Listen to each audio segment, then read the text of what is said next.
My review project is on the antebellum period in America, which lasted from 1781 to 1860. After the Revolutionary War had been fought with Great Britain, the antebellum period in America had begun, which lasted until the Civil War. Antebellum is French for before the war, which is how it got its name. As shown in the picture, the antebellum period had formed a social structure pyramid in America. Descending down the pyramid came from the wealthy, white Anglo-Saxons, to the middle class white Anglo-Saxons, to the poor white Anglo-Saxons, and to the old immigrants, excluding the Irish.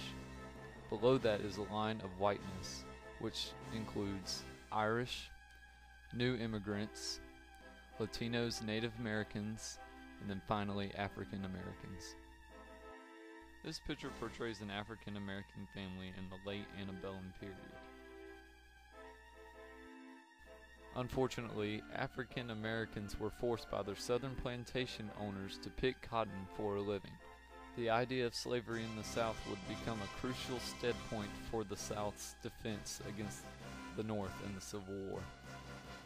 Slavery would finally be abolished in 1863 during President Lincoln's Emancipation Proclamation speech. In the South, plantations were very popular. In these plantations, African Americans were forced to pick cotton, while their southern plantation owners lived the good life. These plantations drove as a crucial weapon in the Southern American economy through the production of cotton-made products.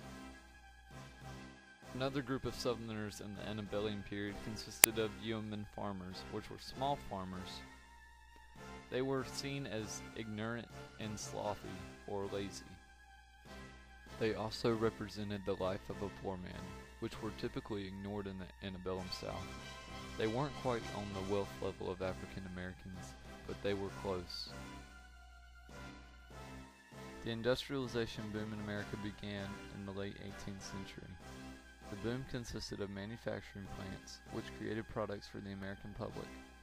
Industrialization also molded the economy of the United States, as entrepreneurs such as Rockefeller, Carnegie, and J.P. Morgan created multi-million-dollar monopolies on essential needs for the American growth. These needs included of oil, steel, and railroads. The American railroad system was founded in the middle of the antebellum period, which was around the 1830s. The American railroad system provided for the transportation of goods as well as people. It was the quickest and most recent way to travel from one point to another. The railroad system stood as a way to transport crops to a national market economy and was also used to transport goods and services to other citizens in America. The development of the railroad became a drive towards a new era of technology in America, as well as a new way of transportation. Towards the end of the antebellum period, the American railroad system had expanded greatly. The boom of the new way of transportation had grown from just the eastern seaboard towards the Midwest, as well as Texas. As seen on the map below, the American railroad system hits almost all of the eastern states, as well as some west of that. The Midwest states reached include Ohio, Illinois, Indiana, Wisconsin, Missouri, as well as Louisiana. As the graph portrays, immigration in the United States from 1820 to 1860 highly increased from 1820 to around the 1855 period.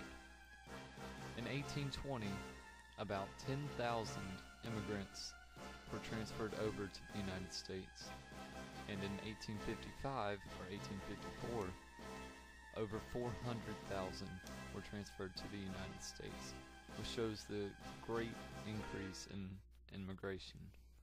Most immigrants that were transferred over to America came to find jobs and work for better pay and a better living of the American dream. The majority of immigrants came from Germany and Ireland. In 1851, the greatest amount of Irish immigrants came over to the United States, stretching over 200,000. The chart shows the total amount of immigration from 1840 to 1860 through each of these countries.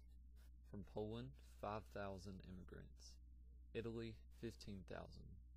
Wales, 15,000. Belgium, 20,000. Netherlands, 20,000. Scandinavia, 30,000. Switzerland, 30,000. Scotland, 40,000. France, 180,000. Great Britain, 420,000. Germany, 1,500,000. And the most immigration to America is from Ireland, which is about 300 million. Finally, as shown in this picture, the Missouri Compromise of 1820, which divided the free states from the slave states, was the primary reason of the beginning of the Civil War.